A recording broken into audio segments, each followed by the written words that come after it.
Today is finally the day. I have put off packing long enough, but I have to be out of here in 3 weeks. So that means it's time to pull all of the cardboard boxes out from behind the couch, get them taped up into boxes, and start putting things in them. I was hoping to start this yesterday, but yesterday went a little crazy for me. That's because I finally have a job. And I'm super excited to share that with you guys. But first things first, I need to finish my coffee and get myself together. This has been a wonderful home, and I am going to miss it, but it is time to move on. And once I get some of the packing underway, I'm also going to take a break later on and price some movers because that's not ironed out yet either, and slightly complicated by the job and location situation, but we'll cover that a little later on.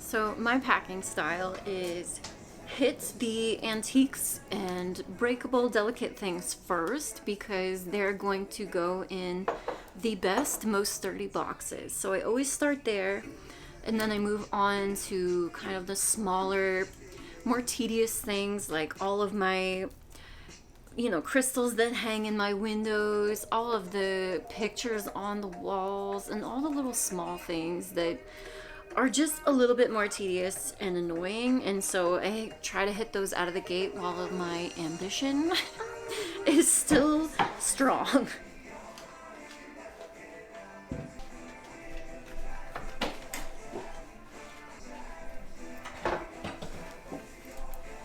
And then for the bigger stuff, I really just kind of gather everything together in a central location. So it's going to be the living room for now, and that way I can neatly stack totes and boxes in the kitchen once they're filled so that they are there as close to the stairs as possible and just ready for moving day.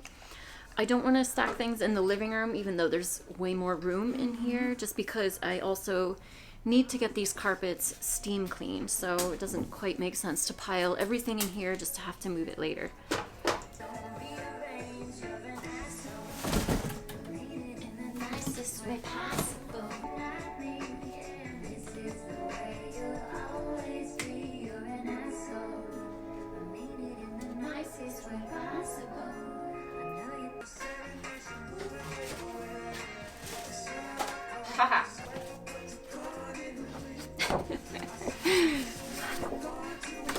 So much money, and they hide in the closet.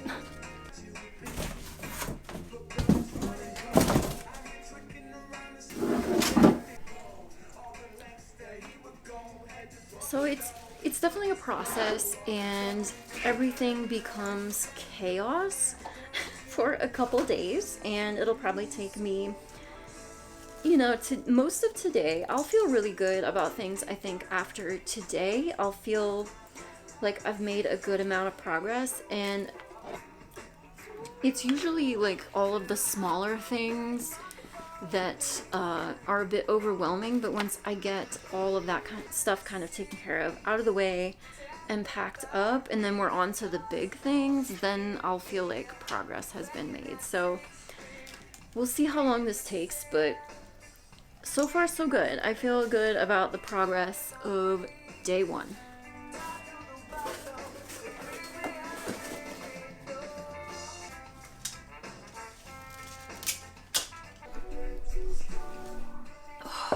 Okay. Whoa. It's definitely time for a midday food and hydration break. So let's talk about the job a little bit. It just all happened so fast and unexpectedly. I mean, sort of unexpectedly. Yeah, so the interview I had Wednesday morning, the other day when I got home from the airport, And the second interview I had yesterday, which was Friday, it went really well, like I told you guys. The second interview yesterday was with the guy who is the like fisheries liaison for the company. I don't know why I did that. That's his title. But we got on the phone and he was like, I remember your name. And I was like, he worked for the same company as I did back in 2008 through 2010. So what I'm going to be doing is I'm going to be a fisheries observer again. So I'm going to be working on fishing boats offshore. It's like a government contracted position where you go out and you watch for protected species like marine mammals and birds. And you're also essentially validating their catch and bycatch amounts, things like that. Not enforcement in any way at all. It's strictly monitoring. So I've done it before, and I did it for like 2.5 years in between undergrad and grad school. And it was a wild time. It was a lot of fun, but incredibly challenging as well. It's really psychologically different to be offshore for days or weeks on end with no communication with land, no sight of land. It can be very unnerving and unsettling and not everyone's favorite thing. And I do get very seasick. It was a problem. So yeah, I do have some concerns about that. However, when I applied to this position, the job location, I'm happy with either of those. If you're unfamiliar with Massachusetts, Gloucester is north of Boston. So it's about an hour from where I am here right now. And I'm okay with that. I don't love Massachusetts. Honestly, I was hoping the Portland, Maine option would be cool just because all of my family's in Maine. And over the last year or so, I've really been feeling like I need and want to be closer to my family, especially as grandparents and parents are aging. And I just miss my freaking family, and it's just becoming really important as I get older. I want to be able to hang out with them more, so I'm trying to make my way up to Maine. But during the first interview on Wednesday, the lady I interviewed with, I asked what my home port would be, and she said it would be New Bedford, which is where I was before, which is south of Boston. And I was like, oh, okay, because that was, like I said, not on the job listing. So I was a little taken aback, but the conversation kept going, and I forgot about it. Not forgot about it, but just like didn't bring it up again. But the interview went really well. So she said, you know what, let's do the second interview on Friday so you can speak to the fisheries liaison.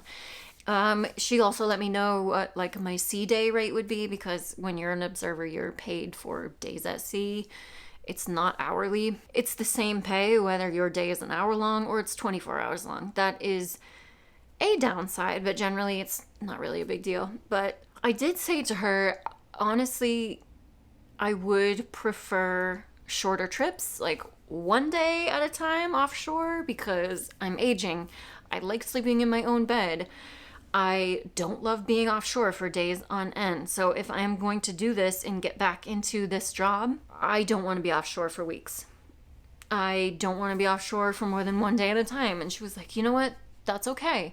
Different fisheries have different general durations of trips. Like, scallop trips are going to be a couple weeks long, whereas like a gillnet trip, it's just for the day. So there's flexibility. And she said, your resume is absolutely everything that we're looking for. You've done the job before. We don't really have to tell you what it's like. Basically, we're going to try our best to work with you. So she was like, it should not be a problem if you just want to do short trips. You can train to that fisheries type. No problem. So I was like, okay. But honestly, I did wake up the next day feeling like, no, you know what? I don't want to be in New Bedford. I don't want to be south of Boston, which is weird because over the last couple of years, I was considering moving back down to the South Shore, south of Boston, just because of the music scene. And there's just a lot more going on. So I was trying to find a house hack down in that area because I thought, you know what, why don't I try down here? And that was, of course, based off of the job that I did have located out of Boston. But, things things happen, life happens, feelings change, and now I just want to be closer to my family. So I just said, you know what, on Friday, I'll be very open and honest in that phone call. And so that's exactly what I did. We got on the phone. Like I said, it was cool to hear that he remembered my name. He's based in North Carolina, and he was back then as well. But he's been with this company I interviewed for many years, and he speaks very highly of it. They both did, for reference. But in comparison to the previous company, which I was just like ground level observer. I didn't have a lot of experience with the in-office dynamic just because I was not in the office at all. But he likes this new company better. He says the communication and like just the way they treat you is just, so that made me feel great. And he was like, this is kind of amusing because I normally spend this hour explaining to the new applicants what the job is like and making sure they really truly understand what it's like to be offshore, because he's saying the turnover is so insane. Because being honest, most people that apply for this job, they're recent graduates, fresh out of school. It's definitely a field work, grunt work type of position. So a good stepping stone to start your career in environmental and especially fisheries science. But he's saying the people that they're getting nowadays, he said there's about 10 to 15% of them that are still around after 3 months, which the turnover rate was pretty rough back in the day, but not that rough. He said it's really an interesting dynamic of dealing with a lot of younger people that went through the pandemic, either during high school or college years. And so their life has been very sheltered, very structured, very at home, very connected. And he's saying 99% of the people after their first trip, obviously they talk to them, how did it go? And they are like overwhelmingly surprised at how hard it is to be offshore without communication and without knowing exactly when you're going to be home. So for them to get used to, not being able to make it home for plans, or sometimes you're out there for holidays and Sunday afternoon football, and they're all just like, I know you explained it to us, but until we truly are feeling it, it's like, and it's too much for them. And just because like they're so hyper connected and don't know how to function without internet and cell phone. And so I find that very interesting, because I'm on pretty much like a month-long streak of absolutely not wanting to open any social media app at all. And I was like, man, I want to throw my phone overboard, so that's not a problem for me. That aside, I also made it very clear to him, because obviously he talked to the girl, and he was like, so tell me what you're thinking here. It sounds like you're not really interested in doing the long trips. And so I said, no, to be perfectly frank, at my age, I want 1 day at a time. I want to do the minimum, like 12 days offshore a month.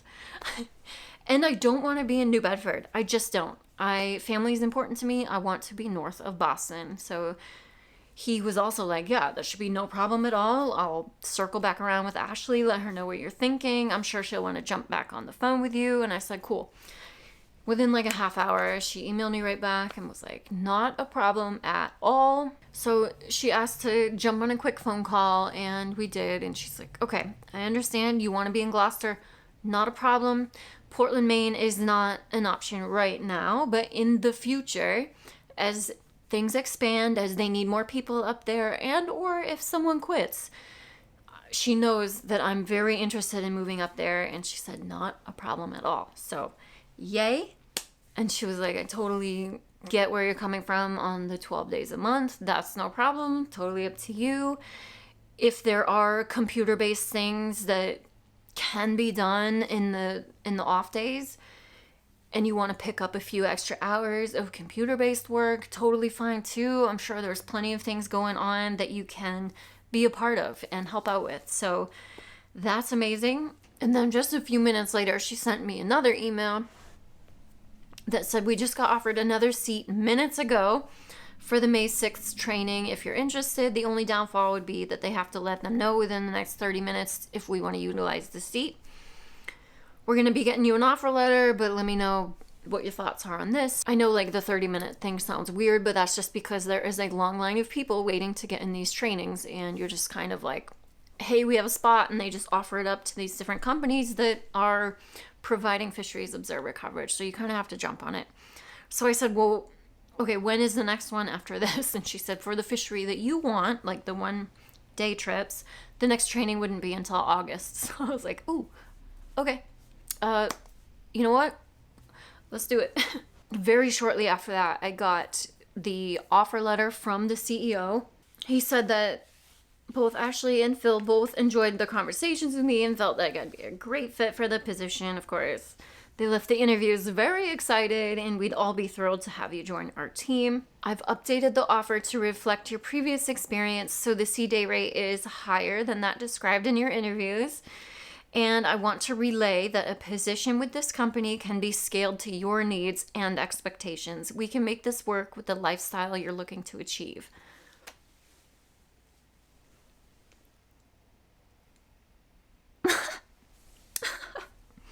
Gang, what?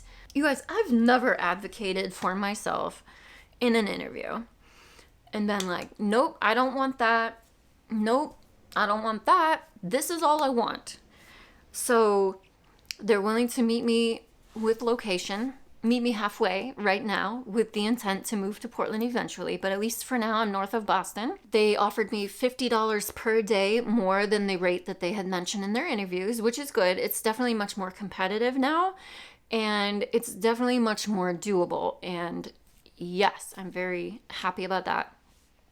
It's not as competitive as some of the other fisheries observer positions right now. For example, the previous company I worked for is also hiring observers, but to have this flexibility and to have a company that is willing to work with me on location, rate, and letting me do the minimum of 12 days a month, I'm amazed. I'm so happy with that. They did make it clear, like they're having a hard time keeping people because of everyone not understanding the true aspect of the job of being offshore. So I'm sure they're more than happy to accommodate someone that is familiar with that and knows what to expect. And, you know, I was just honest. Like, I'm not trying to break the bank here. I'm just, like, I just want to make a living and be happy. 12 days a month, say even 15 days a month. Like, I'll be half friggin' retired and still be making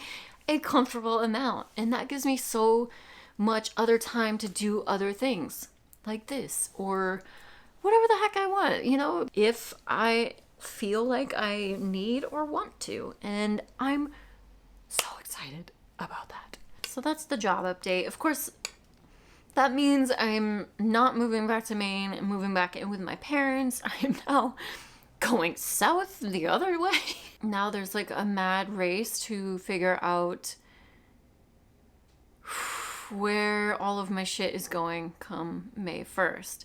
So May 6th is my first day in the training for the job, which is down on Cape Cod. It's 3 weeks long. It's very similar to the training I did, like the offshore firefighting and offshore survival training that I just did in October. All that over again, plus additional training for the specific fisheries gear types that I'll be training for. But it'll be 3 weeks of classroom training down on the Cape, and they're gonna pay for me to be in a hotel for that 3 weeks. They told me if I need a few weeks after the training before I take my first trip offshore, if I need some time to move and get settled, that's no problem at all. So I'm gonna try my best over the next couple of weeks to hopefully maybe find an apartment for May 1st down in the Gloucester area. If not, that's okay. I will find a storage unit nearby and I will just put my things in there for May and figure out something with the cats, probably up at my parents' house in Maine for the few weeks or until I find an apartment, which makes me sad, and I'll definitely be worried about them up there alone during the week without me, but at least it's just 5 days at a time, and I know they'll be safe and it'll be quiet, but still not the best outcome, but it can work if needed, and hopefully somewhere along the line I can find an apartment. So I still have no idea where my shit's going, but at least better of an idea, and at least I have a freaking job now, so I only have to deal with unemployment for another month to the day, actually. Yeah, it's April 6th today, so in 1 month I start working again. Finally. For now, I'm gonna eat, and I'm just gonna pick away at this for a little longer.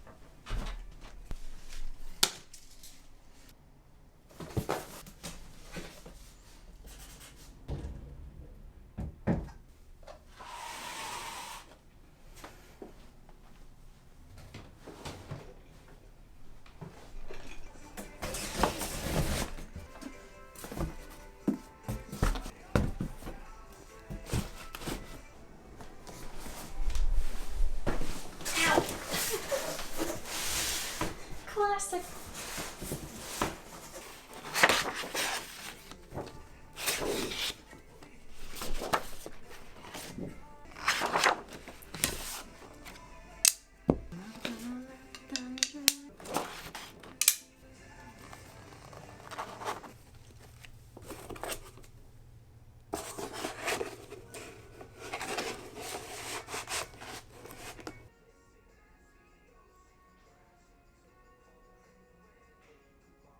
Oh, mama.